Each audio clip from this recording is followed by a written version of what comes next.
Hi, praise the lord. ದೇವರ ಪರಿಶುದ್ಧ ನಾಮಕ್ಕೆ ಸ್ತೋತ್ರವಾಗಲಿ.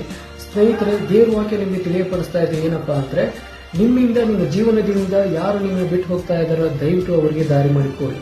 ಸೊ ಖುಷಿ ಪಡಿ, ಯಾಕಂದ್ರೆ ಬಿಟ್ಟು ಹೋಗೋರು ಬಿಟ್ಟು ಹೋಗ್ಲಿ.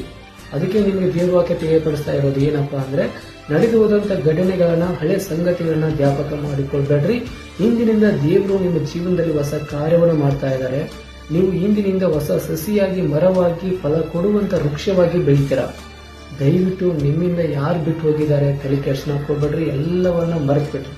ನಿಮ್ಮ ಹಿಂದೆ ನಡೆದಂತ ಘಟನೆಗಳು, ಸಂಗತಿಗಳು, ಏನೋ ಒಂದು ಇನ್ಸಿಡೆಂಟ್ ಇದ್ರೂ ಕೂಡ ಎಲ್ಲವನ್ನ ಮರೆತು ಈ ದೇವರ ವಾಕ್ಯವನ್ನ, ಈ ದೇವರ ಪ್ರವಾದನ ವಾಕ್ಯವನ್ನ ಗಮನದಲ್ಲಿ ಇಟ್ಕೊಳ್ರಿ.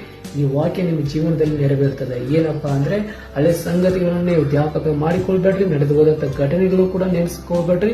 ಹಿಂದಿನಿಂದ ದೇವರು ನಿಮ್ಮ ಜೀವನದಲ್ಲಿ ಅದ್ಭುತ ಕಾರ್ಯವನ್ನು ಮಾಡ್ತಾ ಇದ್ದಾರೆ. ಯೆಶಾಯನ ಬರೆದ ಪ್ರವಾದನ ಗ್ರಂಥ 43 ಅಧ್ಯಾಯ 18-19 ವಚನ ನಿಮ್ಮ ಜೀವನದಲ್ಲಿ ನೆರವೇರ್ತದೆ. ದಯವಿಟ್ಟು ಯಾವುದಕ್ಕೂ ಕೂಡ ಬೇಸರಗೊಳ್ಬೇಡ್ರಿ.